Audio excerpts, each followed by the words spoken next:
આજનો એજન્ડામાં સૌથી પહેલા વાત કરવી છે એ ઘાતની જે ગુજરાત પરથી ટળી ગઈ છે।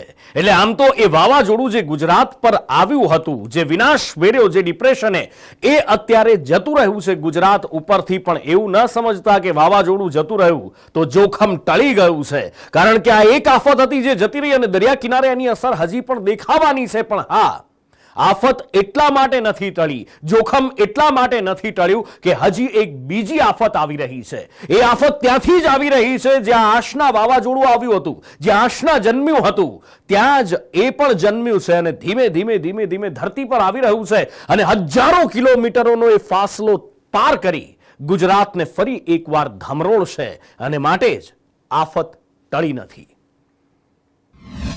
ડીપ ડિપ્રેશને ડુબાડ્યું ગુજરાત। અડધા ગુજરાતમાં ફરી વળ્યું પાણી। કચ્છ, સૌરાષ્ટ્ર અને મધ્ય તરબોળ। ડીપ ડિપ્રેશનની આકાશી ઘાતે ગુજરાતને એવું ઘમરોળ્યું કે અડધું ગુજરાત હાલ તરવા લાગ્યું। મધ્યનું વડોદરા, ખેડા, આણંદ હોય કે કચ્છ, પશ્ચિમ સૌરાષ્ટ્રનું દ્વારકા, જામનગર, પોરબંદર, જૂનાગઢ, મોરબી, રાજકોટ જિલ્લો, જ્યાં જુઓ ત્યાં પાણી જ પાણી દેખાઈ રહ્યું છે।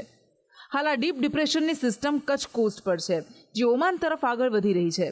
તમને જાણીને નવાઈ લાગશે કે આ ડીપ ડિપ્રેશન 25 ઓગસ્ટના રોજ રાજસ્થાનના ચિત્તોડગઢ પાસે હતું।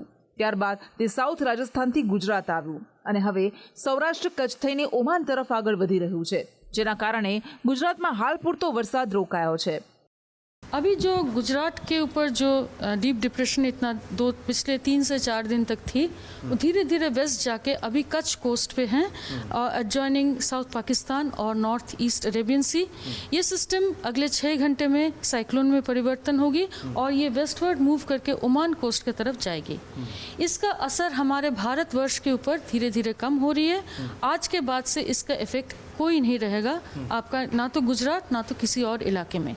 મહત્વનું છે કે આ શરૂ થયું હતું લો ડિપ્રેશન તરીકે ઉત્તર પશ્ચિમ બંગાળની ખાડીમાં 16 ઓગસ્ટના રોજ, જે નોર્થ ઇસ્ટ ઝારખંડથી થઈને south east Uttar Pradesh, north east Madhya Pradesh પછી રાજસ્થાન થઈ ગુજરાતમાં આવ્યું અને હવે અરબી સમુદ્રમાં આગળ વધી રહ્યું છે।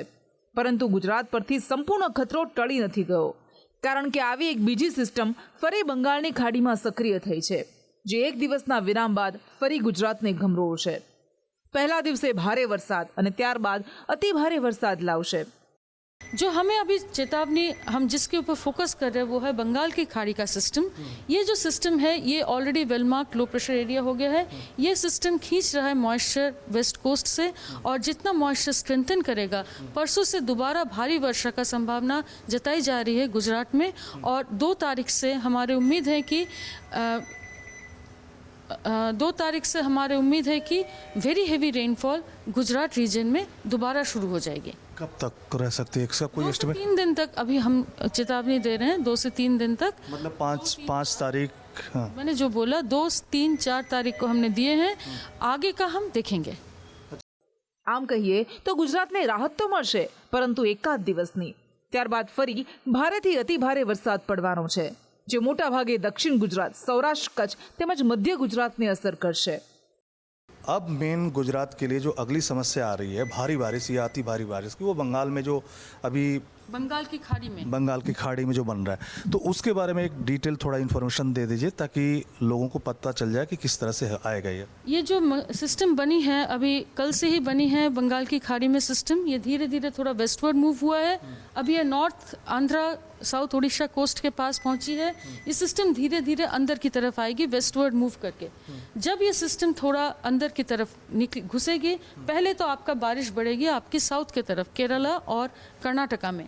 जब आपका सिस्टम थोड़ा अंदर की तरफ आएगी तो पॉसिबिलिटी है कि जो वेस्टर्ली विंड्स जो केरला के ऊपर स्ट्रेंथन हो रही है, वो नॉर्थ में आपका गुजरात और कोंकण के पास ज़्यादा स्ट्रांग होंगे। उसके चलते भारी से अति भारी, पहले भारी वर्षा, उसके बाद अति भारी वर्षा का पॉसिबिलिटी है। यानी कि भारी वर्षा 1 तारीख से गुजरात में, साउथ गुजरात स्पेसिफिकली शुरू हो जाएगी। अति भारी वर्षा 2 तारीख से शुरू हो जाएगी। हाल तो आकाशमांथी वरसती आफतने कारणे कच्छ, सौराष्ट्र અને મધ્ય ગુજરાતના હાલ બેહાલ થયા છે। પૂરના પાણી લોકોની ઘરવખરી તાણી ગયા છે, લોકોના ખાવાના ફાંફા પડી ગયા છે। ઓગસ્ટ મહિનો તો પૂરો થઈ રહ્યો છે, પરંતુ આ આફત સપ્ટેમ્બરમાં પણ પીછો નથી છોડવાની। વરસાદના રેડ એલર્ટને લઈને તંત્ર સતર્ક બન્યું છે। પણ તંત્રની સાથે લોકોએ સાવધાન રહેવું પડશે કે વાવાઝોડાનો ખતરો ટળ્યો છે પણ આફત નથી ટળી. બ્યુરો રિપોર્ટ, સંદેશ ન્યૂઝ.